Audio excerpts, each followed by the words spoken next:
Shalom and good evening. This is TV7 Israel News broadcast to you from Jerusalem. And in today's top stories, Israeli officials warn their American counterparts that time is running out for a diplomatic solution vis-a-vis Lebanon. U.S. National Security Council Coordinator for Strategic Communications, retired Rear Admiral John Kirby, blames Hamas for the ongoing failure to reach a hostage release deal.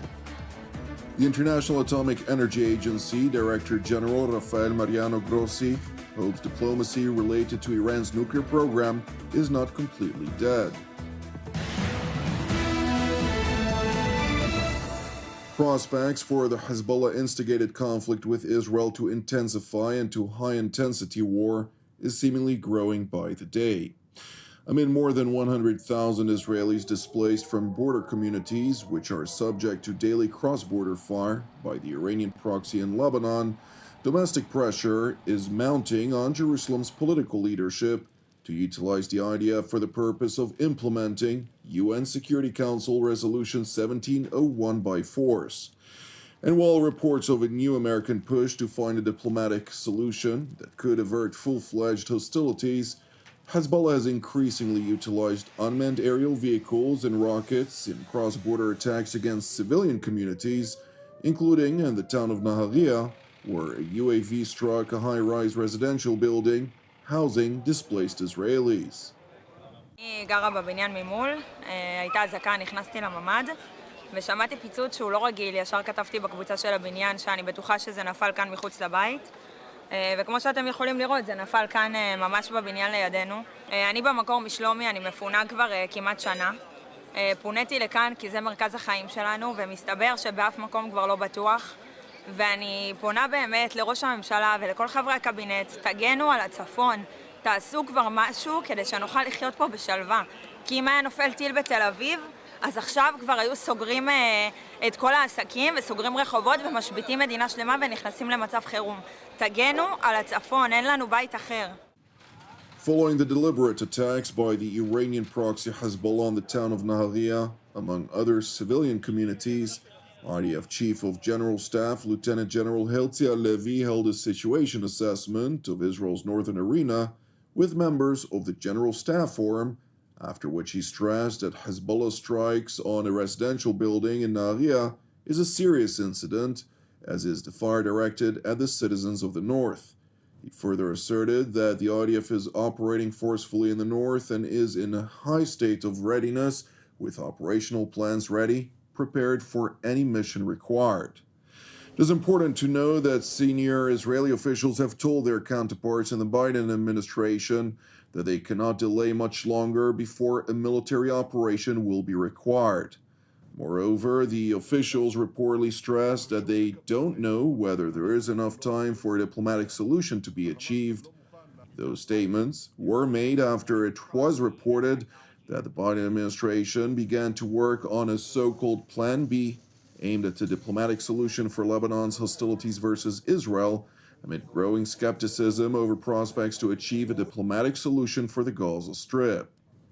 Meanwhile, after touring the Egyptian border with the Palestinian enclave, EU Foreign Policy Chief Josep Borrell voiced his personal outrage over the prolonged war in Gaza, insisting that the atrocities committed by Hamas on October 7th of last year do not justify Israel's ongoing commitment to eradicate the EU-designated terrorist organization, namely Hamas, due to the devastating ramifications that war inflicts. Yes, it started with the terrorist attack of Hamas almost 1 year ago, and it was a horror that we have condemned in the strongest possible term, and we continue condemning. But one horror cannot justify another horror. And what's happening in Gaza today is another horror. It's not just a matter of defending. It's, I think, a massive violation of human rights. And the European Union will continue supporting the Palestinians, but at the same time knowing that we have to look for a political solution. Because to feed someone with a dinner tonight in order to be killed tomorrow is not exactly the solution.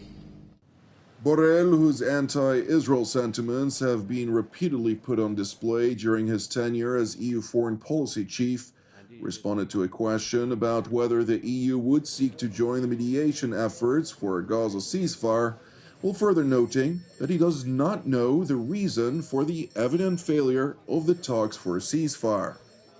The problem is not to have more mediators. These three are enough. They are enough. Qatar, Egypt, and the US. If they don't manage to get it, it's going to be very difficult that someone else can do it. So we support these diplomatic efforts. We participate, not everything can be made public. In this effort, we regret that for one reason or another, the solution is still not there. Meanwhile, in Washington, U.S. National Security Council Coordinator for Strategic Communications, retired Rear Admiral John Kirby, stressed that while the United States is working day and night to try and realize a hostage release deal, the Islamist Hamas continues to reject any viable solution. We know how urgent this is, and we're working night and day to try to see if we can get a deal in place. Hamas is the main obstacle to this right now. Admiral Kirby was further asked about reports on Iranian transfers of ballistic missiles to Russia in support of the latter's war of aggression against Ukraine. And while Kirby did not confirm the reports immediately, which were leaked to the press by intelligence officials, he did highlight the dangers emanating from the deepening Russian-Iranian military alliance. An Iran that already has an improving ballistic missile program, we could only assume would want to stand to gain from some sort of partnership with Russia to improve their capabilities in the region. And of course, given all their destabilizing activities, that's a dangerous outcome. It is important to know that the Kremlin outright rejected the reports alluding to the transfer of ballistic missiles from Iran to Russia. Иран – это наш важный партнер. Мы развиваем наши торгово-экономические отношения, мы развиваем наше сотрудничество и диалог во всех возможных областях, включая самые чувствительные области. И будем продолжать это делать в интересах народов наших двух стран. While both Moscow and Tehran persistently reject any transfers of munitions from Iran to Russia, to include the transfer of unmanned aerial vehicles, in spite of proof to the contrary, in a latest Iranian Foreign Ministry press briefing, spokesman Nasser Kanani stressed the Islamic Republic's determination to further develop its relations with countries such as Russia and China. کشورهای مختلف حوزه شرق، حوزه آسیا از جمله روسیه و چین که شما اشاره فرمودید با جدیت و قاطعیت دنبال خواهد شد. ادامه این همکاری‌ها و اجرای اسناد و توافقات امضا شده مبتنی بر اراده و خواست مشترک ایران و شرکای جمهوری اسلامی ایران. Turning to Vienna, where the International Atomic Energy Agency, or IAEA, is holding its Board of Governors meeting this week at a time when the nuclear watchdog continues to raise the alarm over Iran's nuclear program. On the sidelines of the main event, the IAEA Director General Rafael Grossi held a press conference, during the course of which he highlighted that Iran essentially acted out after getting reprimanded during the previous Board of Governors meeting, effectively ratcheting up its nuclear enrichment and installation of new cascades. After the June board, they made a number of announcements in response, in a certain sense, to what had been done here.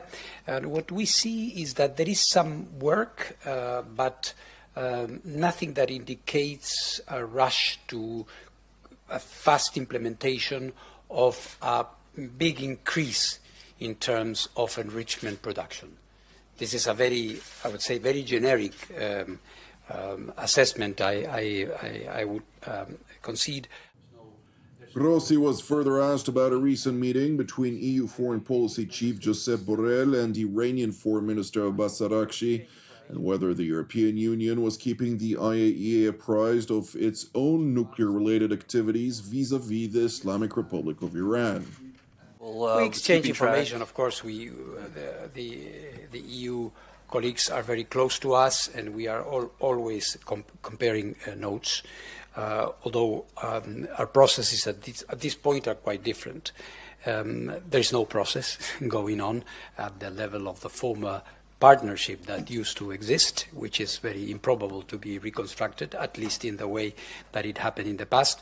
In our case, what we are trying to do, as I was mentioning in your previous question, we are trying to preserve the basic conditions in terms of information and visibility to facilitate the move for further diplomacy, would that be the case, which we all hope.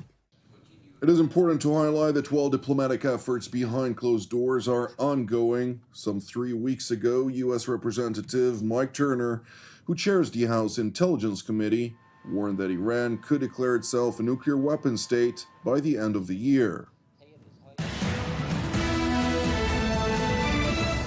Thank you for watching TV7 Israel News. It is important for us to highlight that TV7 Israel is 100% donation-based, with all of our programs available free of charge. Therefore, if you're blessed by our programs, we would deeply appreciate it if you'd consider making a donation. You can do so via our website at www.tv7israelnews.com. Separately, I'd like to encourage you, pray for the peace of Jerusalem and salvation of Israel. I'm Jonathan Hessen, wishing you an Erev Mevorach, and God willing, we'll see you during our upcoming TV7 Israel updates. Until then, Shalom from Jerusalem.